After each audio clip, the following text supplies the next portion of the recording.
hadir di sini semua, termasuk tadi katanya live pendengar Radio Kampung Tangguh Dusun Pasarjo Desa Kunjang. Yang pertama, kita panjatkan puji syukur kepada Allah Subhanahu wa taala. Alhamdulillah hari ini semua masih bisa datang ke sini, artinya semuanya sedaya sehat. Ada yang bawa obat atau pembuatan? Ada yang tadi ke sini karena minum diberi klamit, diberi dan sebagainya. Kalau tidak ada, alhamdulillah, artinya perlu disyukuri. Kadang-kadang kita tidak ini, karena tidak mengalami bahwa kesehatan itu baru terasa ketika dicabut. Kalau sakit baru merasakan tidak enaknya makanan, seperti itu. Itu yang pertama, harus kita panjatkan puji syukur dulu. Yang kedua, terima kasih sekali atas kesempatan yang diberikan kepada kami. Hari ini bisa menyampaikan sedikit materi situasi terkini. Kemarin diminta oleh Pak Camat untuk menyampaikan materi situasi terkini dan penanganan terkini, dan nanti mungkin ada sedikit mungkin yang tadi hasil dari sambutan evaluasi dari Kampung Tangguh Desa Plosorjo, nanti mungkin ada sedikit clue yang akan saya sampaikan. Silakan. Kita hari ini khusus akan membahas masalah COVID-19. Mengapa penting? Kenapa kira-kira? Ya memang karena pada saat ini dia adalah new emerging disease. Artinya apa? Penyakit yang baru muncul. Sejarahnya kan tanggal 31 Desember 2019 di Wuhan pertama kali. Jadi memang ini penyakit yang baru. Kemudian super spreader, cepat sekali menyebar. Tanggal 31 ditemukan, tanggal 11 Maret WHO sudah mengumumkan pandemi. Pandemi artinya lebih dari 60% negara di dunia sudah terjangkit. Kalau epidemi nanti ada sedikit seperti itu, pengertiannya seperti itu. Jadi dia sangat mudah sekali menyebar. Meskipun nanti di belakang ada tidak banyak yang berat, tapi penyebaran ini yang perlu kita waspadai.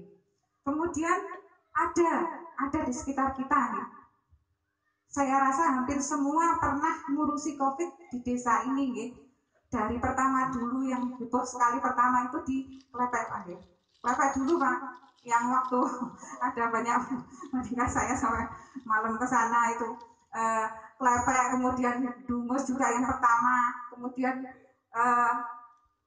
Tengger, Dungus bersamaan Pak jadi sudah pengalaman kemudian Juwet dan sebagainya, hampir semua. Artinya apa? Nggak ada dari kita yang nggak dipengaruhi oleh COVID ini. Apapun kata panjenengan adalah nggak apa-apa, aku sehat, Allah itu konspirasi dan sebagainya. Nyatanya dia itu mempengaruhi seluruh kehidupan kita untuk saat ini. Kemana-mana kita harus pakai masker, kemana-mana kita harus bawa hand sanitizer, kemana-mana kita sudah tidak boleh lagi salaman. Gelem gak gelem, suka gak suka, peduli gak peduli, kita akhirnya terpapar artinya terpengaruh oleh COVID ini. Ada yang bilang gak percaya, ya sudah monggo silakan, tapi ya tetep aja. Akhirnya di mana-mana mau tidak mau ikut aturan Kak Kapolsek gak percaya karena mau pakai masker gawin kan seperti itu. Artinya apa? Mempengaruhi seluruh sendi kehidupan kita.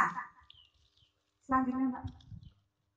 Fakta untuk saat ini saya ambil kemarin sore, ini terbaru, jadi data kemarin sore di Indonesia itu yang konfirm itu 207, yang aktif artinya kasus-kasus baru itu 52.000, kemudian kasus dugaan atau suspek itu ada 95.000, yang sembuh ada 147.000, kematiannya ada 8.000 lebih kematian. Case fatality rate artinya apa? Angka kasus dibanding dengan angka kematian. Jadi kalau 8.000 dibagi 200 itu sekitar 4,08% perolehannya. Jadi kematian di Indonesia ini termasuk yang tinggi, meskipun trennya adalah 1-4% angka kematiannya. Terus kemudian ini terdiri dari 489 kabupaten dan kota dan 34 provinsi. Artinya semua provinsi di Indonesia sudah ada COVID. Jadi yang tidak peduli ya monggo, tidak percaya ya monggo, tapi mau tidak mau ikuti aturan saja. Itu bentuk toleransi, toleransi kita. Untuk Kabupaten Kediri sebentar.